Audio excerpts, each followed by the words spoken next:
Hello viewers, कैसे हो आप सब लोग। आज हम बात करेंगे इतिहास की सबसे खूबसूरत महिला के बारे में, जिसकी खूबसूरती ही उसके लिए अभिशाप बन गई और इसी खूबसूरती की वजह से उसको एक नगर वधू अर्थात वैश्या का जीवन जीना पड़ा और उसके बाद एक भिक्षुणी का। तो आइए बिना देर किए शुरू करते हैं।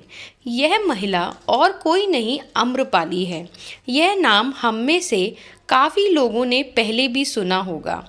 इतिहास के पन्नों में साफ साफ यह लिखा गया है कि अम्रपाली इतनी सुंदर थी कि उसकी तुलना किसी अन्य चीज़ से की ही नहीं जा सकती थी।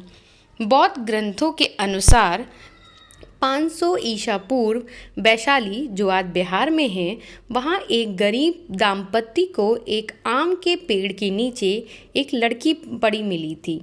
आम के पेड़ के नीचे मिलने की वजह से ही इस दाम्पत्य ने इस कन्या का नाम आम्रपाली रखा था। जैसे जैसे समय बीतता गया, आम्रपाली की सुंदरता हर दिन के साथ बढ़ती चली गई।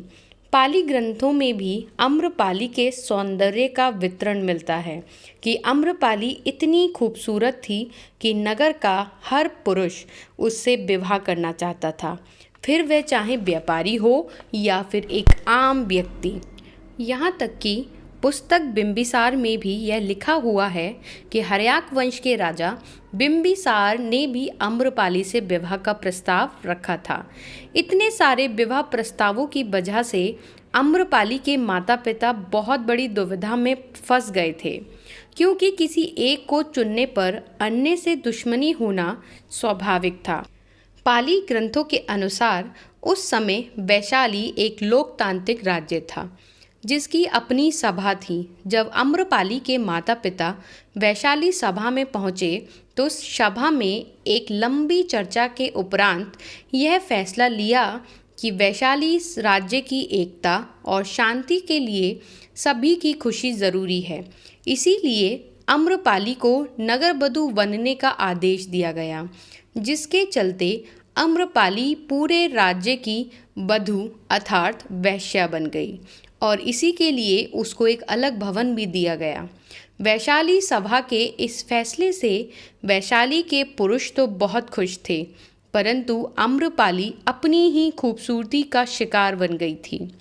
उसको जनपद कल्याणी की उपाधि दी गई और साथ साथ ही वह दरबार की नर्तकी भी बन गई।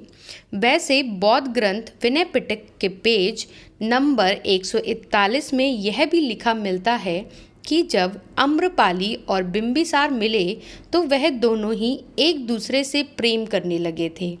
आम्रपाली बिंबिसार के बच्चे की माँ भी बनी और बाद में यह बच्चा बौद्ध भिक्षु बन गया।